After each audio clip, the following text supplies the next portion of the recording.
Parashat Vaera, mais on va parler avant toute chose du Admour Hazaken Rav Shneur Zalman, puisque hier c'était son Yortzeit, le Baal HaTanya, Baal Shulchan Aruch Harav, Ve'od, Torah Or, c'était le précurseur c'est un grand, des grandes sources de la Hassidout de Chabad, dans les années 1750, comme ça. Alors on va raconter deux histoires, on va raconter plusieurs mêmes histoires, peut-être même trois, on va voir. En tout cas, on va ramener des enseignements du Baal HaTanya dans la paracha, évidemment, on va puisque c'est important de rapporter des enseignements quand c'est la semaine du Yortzeit. On va prendre également des enseignements, mais je vais vous raconter juste quelques histoires sur le Admour Hazaken, Baal HaTanya, le Rav Shneur Zalman. Première histoire que j'ai entendue du Rav Mazouz, Rosh HaYeshiva, Zecher Tzadik HaKadosh Livracha, le Rosh HaYeshiva de Kisser HaChamim. Il nous avait raconté une fois que le Admour Hazaken, il s'est trouvé dans une synagogue Erev Pessah, le soir de Pessah, premier soir de Pessah, dans une synagogue Litaï, Ashkenaz Litaï. Et là-bas, ils font pas le Hallel. Le soir, apparemment, ils font pas le Hallel. Lo na'agu kacha omer ha'arama, shelo na'agu la'asot et ha'Hallel ba'erev. Et donc, le Admour Hazaken, il dit à ses chassidim d'aller voir le Hazan et de faire le Hallel. Bon, le Hazan, il s'exécute, il voit le Admour qui lui demande, il est impressionné, donc il dit, bon, si c'est le Admour qui demande, on peut le faire. Et il le fait, évidemment, comme dans la plupart des synagogues, le gabaï extraordinaire, il vient, il s'énerve, il tape du poing, c'est pas comme ça, chez nous, on a toujours fait pas le Hallel, parce que le Rama, il nous dit, mais forage, que quoi ? Dans les Minyan Ashkenazim, on fait pas comme ça, on n'a pas l'habitude de faire de l'oléagid et à Hallel. Le soir, il était très énervé, et comme ça, il criait sur le Hadmor en disant non, de quel droit vous devez faire le minag à Makom, et vous ne pouvez pas changer comme ça le minag à Makom. Il commence à expliquer au Hadmor des halachot et du vrai moussar. Une fois qu'il s'est calmé, le Hadmor, il lui répond comme ça, il lui dit regarde. Il lui dit, ce qu'il dit le Rama, il ne le dit pas Belev Sameach. Il n'est pas content de ça. Il ne dit pas, il ne faut pas faire le Hallel parce que c'est pas bien, parce qu'il y a un problème de faire le Hallel le soir de Pessah. Il dit, malheureusement, il ne tape pas du poing sur la table, il parle gentiment. Il dit gentiment, il dit, regarde, il dit, c'est Haval. Malheureusement, nous, les Ashkenazim, on n'a pas eu l'habitude de faire comme ça, c'est Haval. Mais si quelqu'un a l'habitude de faire, t'avoir la bracha, celui qui fait ça, alors qu'il y a la bracha sur lui, et qu'il fasse alvaï, au contraire de faire le Hallel le soir de Pessah, c'est une mahala, c'est une grande bracha. Donc du coup, le gaba, il s'est calmé, il a dit, ok, d'accord, au Hazan, tu peux continuer, fais ton Hallel. Une autre petite histoire qu'il avait fait, il faut savoir que le Admour Hazaken, il était contre, Rav Shneur Zalman, il était contre Napoléon, il savait que Napoléon, son but, c'était de mettre des démocraties qui serviraient ensuite d'assimilateurs du Ham Israël. C'était une machine à assimilation, comme ça il disait que c'était un système pour assimiler le Ham Israël. Et c'est vrai, il faut savoir que j'ai eu, au Hachem, la chance d'être m'occuper d'une communauté consistoriale quand j'étais encore en France, et rapidement, je ne vais pas m'attarder là-dessus, mais je me suis rendu compte que le Mizrach, et aucun Mizrach des Beta Knesset, des synagogues consistoriales, était dirigé vers Jérusalem et vers l'Est. Et en fait, c'était une volonté de Napoléon de construire toutes ces synagogues. Il a aidé à construire des synagogues, mais il ne voulait pas qu'elles soient dirigées vers Jérusalem et vers le temple de Jérusalem, pour une bonne et simple raison, qu'il voulait absolument nous faire oublier Jérusalem et nous faire oublier le temple. Il avait vu une fois les Juifs s'asseoir par terre le jour de Tisha B'Av en train de pleurer, et il a eu très peur. Il a eu très très peur, Napoléon, en voyant ça. Il a dit, si un peuple est capable de pleurer, de s'asseoir sur une défaite, c'est un peuple qui est redoutable. Quelqu'un qui est capable de faire un cheshbon nefesh, une introspection sur une défaite qu'il a eue, et analyser ce qui s'est passé et pleurer sur ça, c'est-à-dire qu'il est capable de reconnaître ses faiblesses, de savoir où est sa faiblesse, et donc c'est un ennemi qui peut être absolument redoutable, il faut que je l'affaiblisse. Et son idée était d'affaiblir le peuple juif et de les faire prier, notamment sur certaines synagogues. Elles sont dirigées vers leur Dame de Paris, exprès, parce qu'il ne voulait pas justement qu'elle prie. Donc le Rav Shneur Zalman, il le savait, le Admor Hazaken le savait, il savait que Napoléon était quelqu'un qui voulait assimiler le peuple juif, pas lui faire une guerre physique, mais une guerre spirituelle, de façon très douce et très insidieuse. Et donc, il était contre Napoléon. Et une fois, il a envoyé un des juifs, un des chassidim, qui s'appelait aussi un Rav Moshe, je crois, il lui a envoyé pour pouvoir parler avec lui et essayer de maintenir un dialogue pour ne pas avoir des problèmes avec lui. À l'époque où il essayait de conquérir aussi la Russie, même s'il n'a pas réussi, mais il a essayé de maintenir une relation qui était bonne, entre guillemets, pour tout le peuple juif. Et ce Talmide va chez lui, et Napoléon se méfie. Il lui dit, regarde, t'es un espion, tu viens pour faire des problèmes. Je vais vérifier ton pouls, et si ton pouls il bat très très fort, alors tu es un espion et je te prends en captivité et je vais te livrer aux Russes, ou je ne sais pas ce que je vais te faire, mais en tout cas, je ne t'écouterai pas et tu ne seras pas proche de mon gouvernement. Le juif, le pauvre, qu'est-ce qu'il fait? Il se concentre, il réfléchit à la bracha de son Rav avant de partir. Il se dit, si le Rav il m'a fait une bracha, je vais y arriver. Je ne vais pas stresser, je vais rester calme. Et il dit à son cœur, mon cœur, reste tranquille, ne t'emballe pas. On a la bracha du Admor Hazaken, tout va bien se passer. Et Kachaya, il a eu la bracha du Rav. Donc quand il a touché Napoléon pour vérifier son pouls, il a vu que son pouls restait normal, il ne s'est pas emballé. Il a dit, ah, donc tu es quelqu'un de calme, tu es venu en paix, tu n'es pas venu pour nous faire des problèmes, et il a gardé. Troisième et dernière histoire, et ensuite on va passer à la paracha. Il y avait une fois le rabbi de Lubavitch, pas celui qu'on connaît, Rabbi Menachem Schneerson Kamouvan, puisqu'il n'était pas né en 1700. C'était un des premiers rabbis qui était à l'époque, le rabbi de Lubavitch, à l'époque des Russes. Et là-bas, il y avait des problèmes pour passer la Russie. Seuls les vrais Russes pouvaient passer la Russie, et il y avait un juif qui pouvait passer de temps en temps, qui arrivait à passer, qui allait de Russie vers d'autres pays pour voir les autres juifs. Il était chaliar de ce rabbi à l'époque, et le rabbi à un moment donné lui donne le Baal HaTanya, il lui donne le livre du Admor Hazaken. Quand il va traverser, il lui dit, regarde, tu vas sortir de la Russie, et tu vas garder bien sûr, il ne fallait pas montrer qu'il était juif. Il se cachait. À l'époque, ils avaient peur des Russes, les Juifs, donc ils se cachaient. Ils ne montraient pas de signe de judaïcité. Il lui dit, tu prends ce Tanya et tu ne l'enlèves pas. Et il faisait passer comme ça. Il lui disait en fait ce que les Juifs avaient besoin. À l'époque, ils avaient besoin par exemple de tefilin. Il leur dit, voilà, je vais faire passer des tefilin. Donc il est caché dans les affaires pour pas qu'il se fasse attraper. Et il passait à chaque fois comme ça des objets de Torah pour pouvoir aider le Ham Israël en dehors de la Russie. Et le Rav lui dit, tiens, prends le Baal HaTanya avec toi et sors avec ce Baal HaTanya, mais sous aucun prétexte tu l'enlèves et tu le donnes à qui que ce soit. Tu le gardes avec toi jusqu'à la fin, quoi qu'il se passe.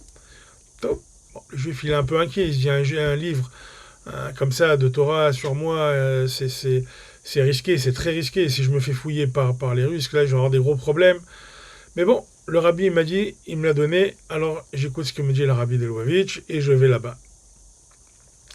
Il sort, il va, il est sur la route, il commence à marcher, il s'approche de la frontière pour aller, tout à coup il y a une voiture qui s'arrête, hop, il y a deux bonhommes qui l'attrapent, il le rentre vite dans la voiture, il se sauve avec lui.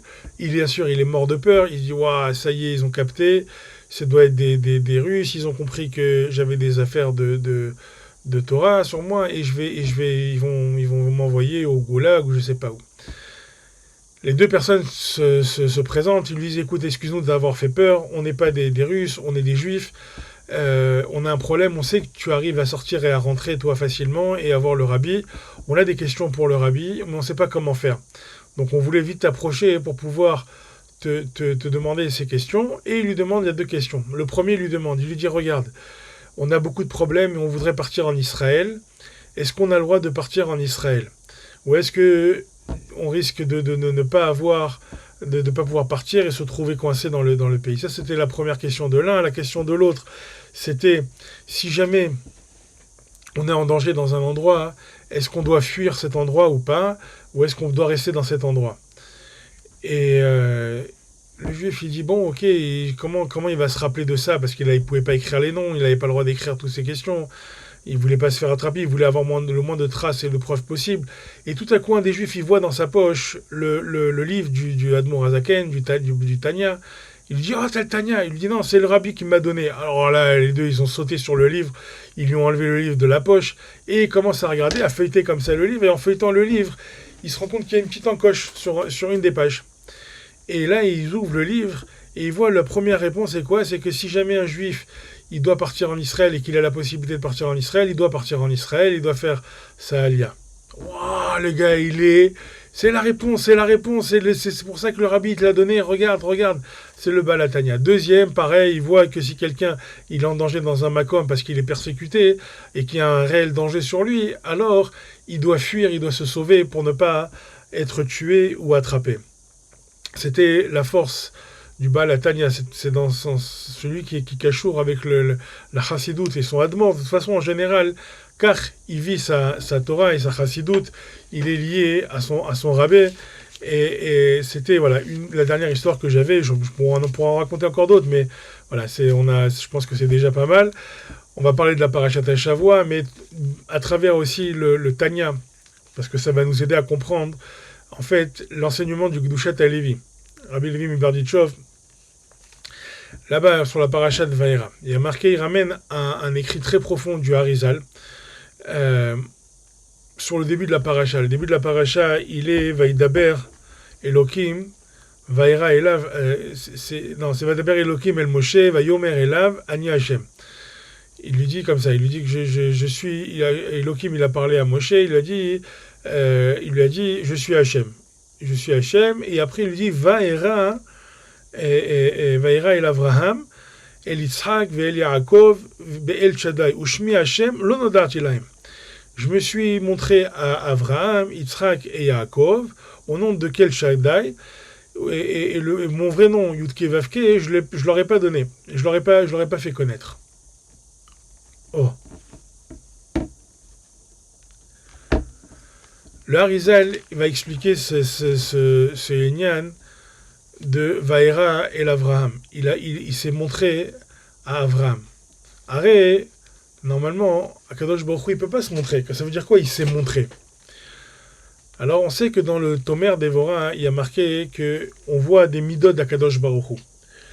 Le Baal Tanya, le Admor Hazaken explique dans le Tanya qu'Akadosh Baruch Hu, il se manifeste, il se montre à nous à travers une forme, entre guillemets, de matérialité. C'est ce qu'on appelle Israël, Kutsha Berichu Veoraita Hadou. Ils sont la Torah, le Ham Israël, la Torah et Akadosh Baruch Hu, c'est la même chose. C'est une seule chose. Qu'est-ce qu'il a fait Akadosh Baruch Hu?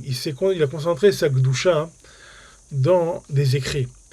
Et parmi ces écrits, ça devient comme une espèce de... Enfin, il y a plusieurs choses. C'est-à-dire qu'il y a ces midot et il y a les écrits qu'on a. Les midot qu'on a au début dans ce inyan de dévoilement avec Avraham, il dit, le Harizal, c'est notre chesed la alafim. Parmi les attributs, vous savez on dit Hashem, Kel Chanun Verachum, que Dieu est miséricorde, il y a 13 attributs, et après on dit notre chesed la alafim.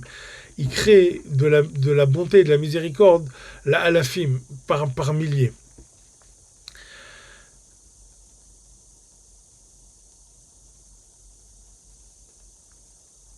Il faut savoir que en fait, ce chesed-là, il est là pour éteindre les choses difficiles dans la vie. C'est fait pour atténuer et même effacer complètement les difficultés de la vie. C'est une ségoula d'ailleurs qu'on va voir. Comment, des fois, quand quelqu'un il a beaucoup de problèmes, comment faire pour atténuer ces problèmes? Il y a dans la parachute de Bamidbar toute cette histoire de Moshe Rabbeinu Pitom qui a de la lumière sur son visage. C'est ce qu'on appelle Keren Or. Il a des cornes de lumière sur son visage et les Bnei Israël, ils n'arrivent plus à le voir. Ils lui disent Moshe, on ne peut pas te voir, il y a trop de lumière. Mets un masvé, mets un foulard sur ton visage. Cache ton visage parce qu'on n'arrive plus à te voir tellement il y a de la lumière. Demande d'où vient cette lumière. Le Or HaChaim, dans la paracha, là-bas, dans Bamidbar, Yudbet, le Or HaChaim explique que, en fait, Moshe, il avait eu cette lumière au moment où il a écrit C'est lui qui a écrit la Torah, qui l'a ramenée sous la dictée de Dieu, quand il était dans le mont Sinaï. Il a écrit la Torah et Dieu lui a demandé d'écrire un passage qui dit dans la paracha de Bamidbar, quand sa sœur et son frère ils parlaient sur lui, Dieu il vient voir Myriam et Aaron et il leur dit, vous savez, Moshe, mon maître, mon serviteur, c'est Aish Moshe Anav Meod. Moshe, c'est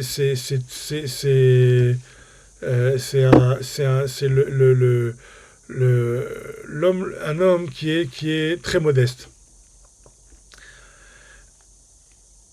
Moshe, il doit écrire ça. Alors vous comprenez que Moshe, s'il est vraiment modeste, il ne peut pas écrire qu'il est très modeste. C'est l'homme le plus modeste. Qu'est-ce qu'il fait? Il enlève une lettre. Quelle lettre il enlève? Il enlève le Yud de Anav. Anav, c'est Aïn, Nun, Yud, Vav. Il enlève la petite lettre, tout petit Yud comme ça. Il enlève, il dit non, je ne vais pas écrire ça.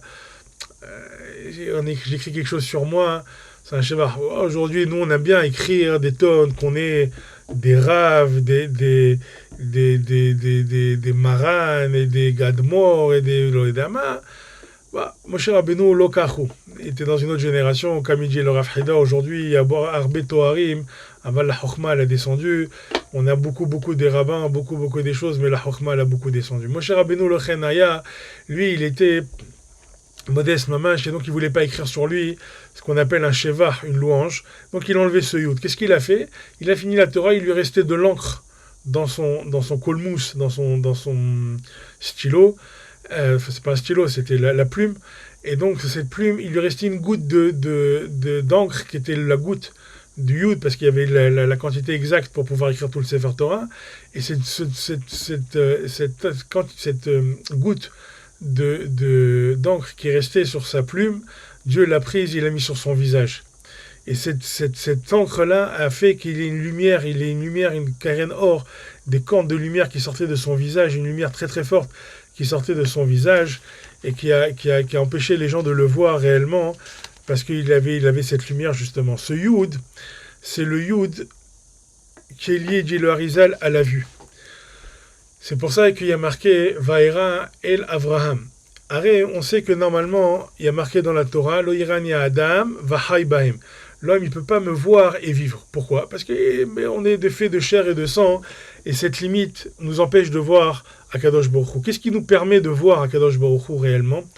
Entre guillemets, l'apercevoir en tout petit, c'est en faisant vraiment du chesed. Mais pour faire du chesed, aujourd'hui c'est galvaudé. Le terme, non seulement il a été galvaudé, mais il est utilisé à tort et à travers dans des tas de choses. Je me souviens des fois, malheureusement que les gens ils s'amusent à ça, ils font des spectacles, ils font des choses sous couvert de ce qu'on appelle le chesed, de la miséricorde, de la générosité. Comme dit les Pirkei Avot, En Ama Haaretz Hasid, celui qui n'étudie pas la Torah.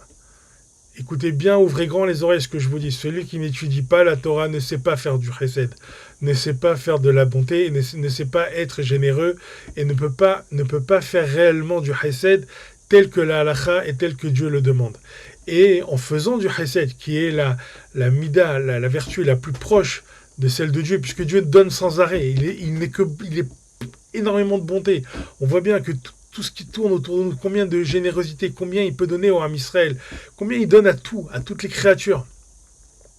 C'est vraiment sa mida qui est le plus proche de lui, qui le correspond, qui est vraiment... Alors on peut s'attraper à ça et essayer de ressembler à Dieu, mais pour ça il y a plusieurs conditions. La première des conditions, à part de connaître la Torah et de connaître la halachot, il y a une chose que Moshe nous apprend. C'est quoi? C'est l'actin et tatzmo. C'est se réduire soi-même. C'est savoir réduire ses louanges envers nous-mêmes. On est très généreux sur nos louanges. De dire, je suis, j'ai tel titre, j'ai tel honneur, j'ai tel ci, j'ai tel ça.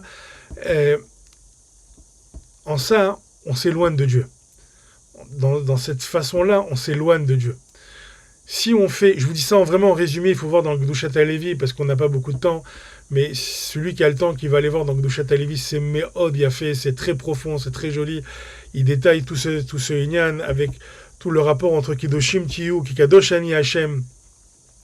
C'est comme ça qu'on se rapproche et qu'on devient saint comme Akadosh Baruch Hu. En vérité, c'est impossible d'être saint comme Dieu. Mais en fait, la possibilité d'être saint comme Dieu, c'est quoi? C'est d'être comme Dieu. Dieu, qu'est-ce qu'il a fait lui-même?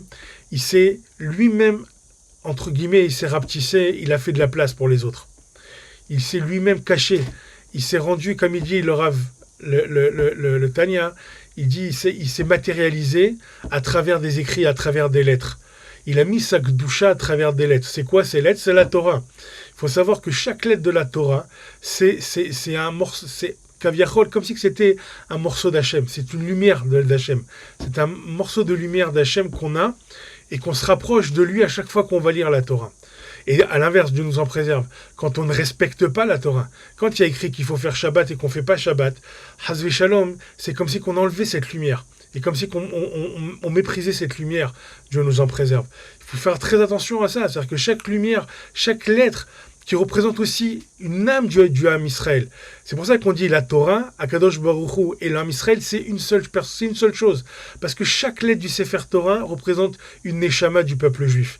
Et si on efface une seule lettre, tout le Sefer Torah, il est pas soul. Donc, on a besoin de chacun d'entre nous. Et chaque lettre, elle représente une lumière. Cette lumière, c'est la lumière de Dieu. Elle est liée à la lumière de Dieu en elle-même. Mais pour ça, il faut pouvoir faire comme Dieu. Savoir se sentir petit, être un ave comme Moshe Rabbeinu. Et en ça, déjà, on peut commencer déjà à penser à faire du chesed, à faire de la générosité. Si quelqu'un, il gonfle le torse, il tape sur la table avec la pièce pour appeler le pauvre le matin, en disant, tiens, voilà la pièce, tiens, voilà. Va prendre la pièce avec mépris. C'est vrai que c'est pas du chesed. On peut pas faire de la générosité de cette façon-là. En ça, on peut pas avoir Hachem. Va'era Hachem, va'era Elokim, El Avraham, El Yitzhak, Ve'el Yaakov, Beshem Kel Shaddai. C'est un nom qui est plein de chesed, El Shaddai. On l'avait dit déjà, c'est celui qui donne la bracha. Et c'est celui qui est plein de chesed. Ah, si toi, tu arrives à être petit comme Avraham, Yitzhak et Yaakov, qui n'étaient pas petits, c'était très grand, mais eux-mêmes se sentaient rien. Avraham, il a dit, Ani Afar Vaefer, je suis de la poussière, de la cendre. Yitzhak, Bichlal, comme si qu'il n'existait pas. Yaakov aussi, il dit Katonti Mikola Hasadim ou Mikola Emet. Ah, si t'es comme ça, Kadosh Baruch Hu, il se montre à toi. Tu vois Kaviachol, une partie d'Akadosh Baruch Hu, qui est la partie Chesed. Cette partie-là qui va te permettre de faire du bien aux autres. Parce que si on pense plus à soi, si on s'efface, alors on peut penser aux autres. Mais quelqu'un qui ne pense qu'à soi, même quand il donne aux autres, il ne donne pas aux autres, il se donne à soi-même. Il se donne à soi-même, il se donne à son image. Vaera Elav. Voilà, Kadosh Baruch Hu, il dit maintenant je vais me montrer au Bnei Israël, je vais leur faire du chesed dans cette paracha, je vais frapper les Égyptiens, je vais frapper tout celui qui fait du mal au Ham Israël, tout celui qui persécute mes enfants, je vais m'occuper de lui sérieusement et ils vont voir réellement maintenant ce que c'est que le chesed. Yeratson, que nous aussi on s'attrape à cette mida, à cette valeur, à cette vertu d'Akadosh Baruch Hu qui est la générosité, mais dans l'effacement de soi et dans la Torah et dans les halachot d'Akadosh Baruch Hu et de se rapprocher d'Hachem à travers ça. Shabbat Shalom Vorach.